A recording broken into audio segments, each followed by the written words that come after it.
Hey guys, we are checking out Native Instruments' new Kontrol S8. So this thing here is going to be coming out October 30th, right? And you know, I've been looking at this thing for a while now because don't forget, we saw mock-ups of this thing like way back at the S4 MK2 when there was all those mock-ups of what the new one was going to look like, and we thought it was just bullshit. Apparently it wasn't bullshit. Not at all. It was the truth because it looks exactly like what that mock-up one looked like. So just looking at some of the things here, I'm not going to go through the video because you want to see the video, you can go look at the video. It's all over the place. I'm going to tell you what I noticed instantly right off the bat on this thing here. See if we can get some better pictures up of this. Okay. There we go. Touch and see workflow. That waveform there, something's a little suspicious there. I'm suspecting this is going to look exactly like Tractor DJ, and you're only going to have that one color. You're not going to have the spectrum view that I like to use, because spectrum view, you see the energy of the music, you see your bass, your vocals. It's very handy. If you're not using it, you're missing out on it, because that's kind of exactly how Serato does its shit too. You know what I mean? And they have a good waveform system. That's all I'm saying.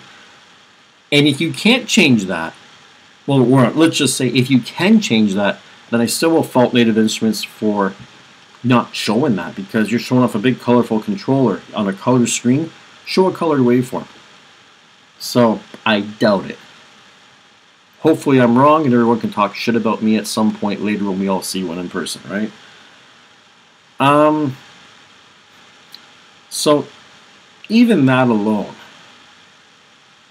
that's not bad, but you know what? I'm not a guy that makes playlists and stuff, so when I like to work on a big collection, I want to see the whole screen. And I can adjust grids on the fly with the beat grid view when a track needs fine-tuning. So, okay. Makes the workflow a little nicer. You know what I mean? In a dark club, seeing that on a screen maybe okay, but I don't know.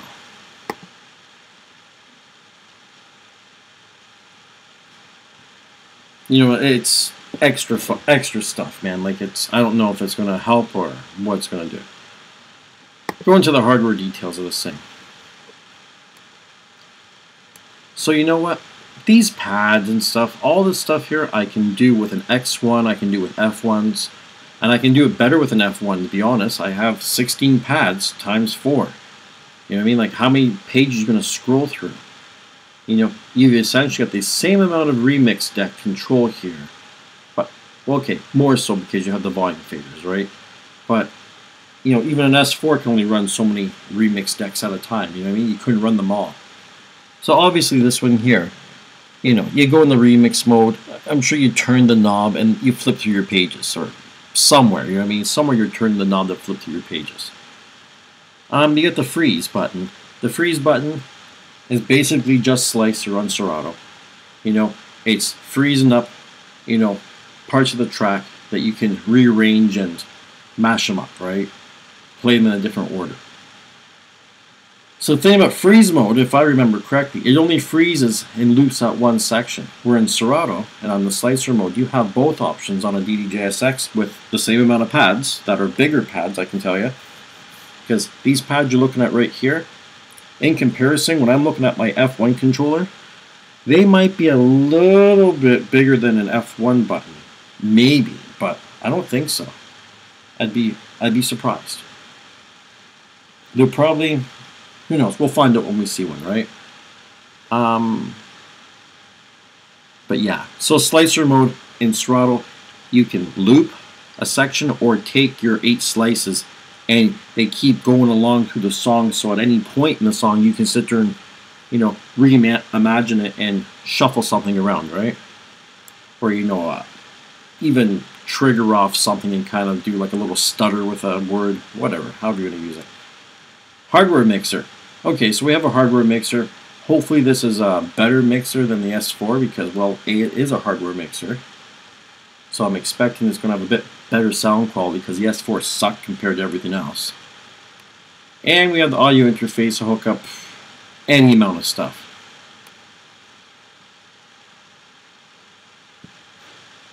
And then we get down to the bottom, you see all the configurations, right? So the one thing I was wondering, and it is something you can do, is you can run timecode with this thing, just like you can in S4. Except with the S4, you had to spend 99 bucks for the upgrade for Scratch Pro. With this one here, you don't. But you also don't get any timecode vinyl or CDs with it either, so you know what I mean? What's the difference? It's only like, what, like 40 bucks for a pair of these things, something like that. So yeah, it has lots of versatility. So if you had to like walk out the door and go buy a tractor system right here and now, the difference between the $918 that they're doing for an S4 and the $1199 on this one here, well, of course you'd get this one here. But that being said, when this one's released at $1,199, you can be damn sure the S4 is going to drop down to probably like 600, 700 bucks. So now all of a sudden you have to ask yourself the question, are you going to pay the extra money for those screens? Or take that extra money, buy yourself the S4 MK2, and buy yourself an F1 controller to go with it. Or maybe you like the touch strips, so you say, you know what, I'm going to go buy myself a Z1 and an X1 and an F1. And you have everything you need, minus the timecode setup, but realistically, not many guys are running timecode with all of this. It doesn't make any sense. You know what I mean? Like, it's just, where are you going to set your system up and it's going to look like that? You know, Richie Houghton's not setting up like that. You don't need to set up like that either.